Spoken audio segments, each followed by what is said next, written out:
Well, a remarkable literary discovery has thrilled readers of Virginia Woolf. More than 80 years after her death, a new Woolf book has been published this week, a collection of 3 comic stories written 8 years before her first novel.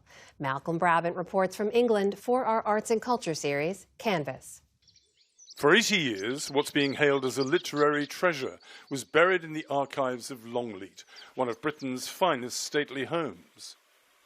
Longleat contains historic artefacts dating back 1,300 years, and they're under the stewardship of archivist Emma Challinor. It's definitely an exciting thing.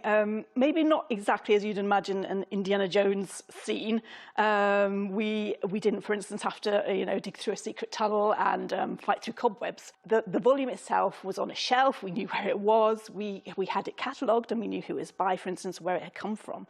But I suppose it took an intrepid researcher like Urmila to fully understand the significance of the work, and that really is the great discovery, and that's the treasure. Professor Urmila Seshagiri was the expert who recognised the book's value. She teaches English and Humanities at the University of Tennessee in Knoxville. My heart was beating very fast as I walked up that staircase because I had been waiting 4 years to see this typescript.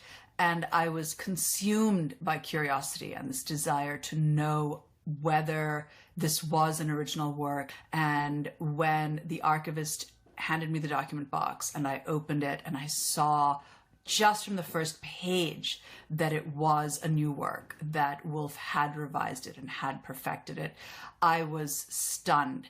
So how significant a work is it? It was an early work, which was about 25 when she wrote it. To be sure, The Life of Violet adds to our understanding of Woolf as a writer of fiction, as a biographer, as a cultural critic, as a feminist.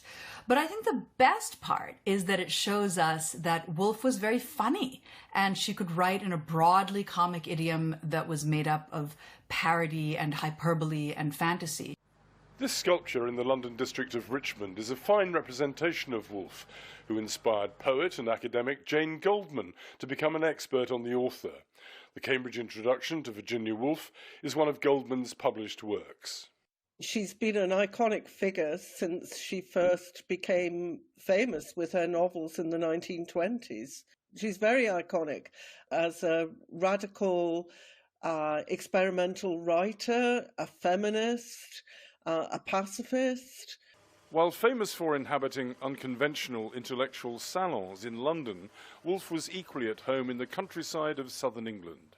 Her 16th century weatherboarded house now belongs to Britain's National Trust that conserves historic landmarks.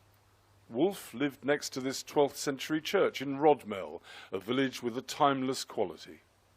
Virginia Woolf died by suicide in 1941 at the age of 59.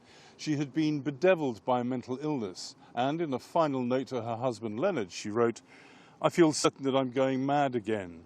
I feel we can't go through another of those terrible times, and I shan't recover this time. I begin to hear voices and I can't concentrate, so I'm doing what seems the best thing to do." After writing the note, Woolf walked to the nearby fast-flowing River Ouse. Her body was found 3 weeks later.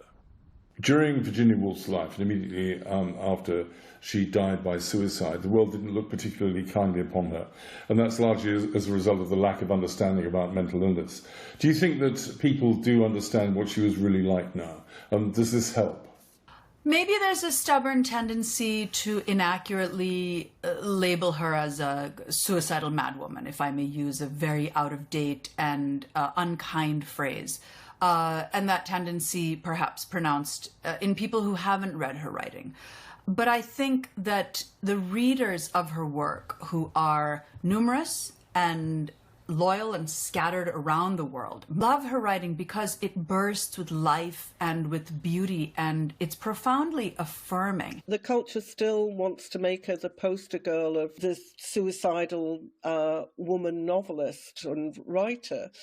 So it's important that when you read any work by her, you soon find her being very earthy and bawdy and funny in a lot of her writing. So to have something at the beginning of her writing career, the very first piece of sustained fiction that she writes is such a joyous thing to read. And Seshagiri believes the new book will strike a chord with today's students of literature.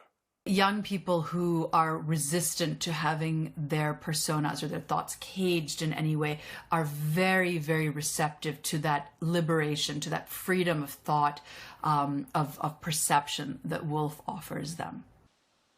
So there's now more texture to the Woolf time capsule, but as with so many artists, proof that true validation came after she was gone. For the PBS NewsHour, I'm Malcolm Brabant in Rodmell, Southern England.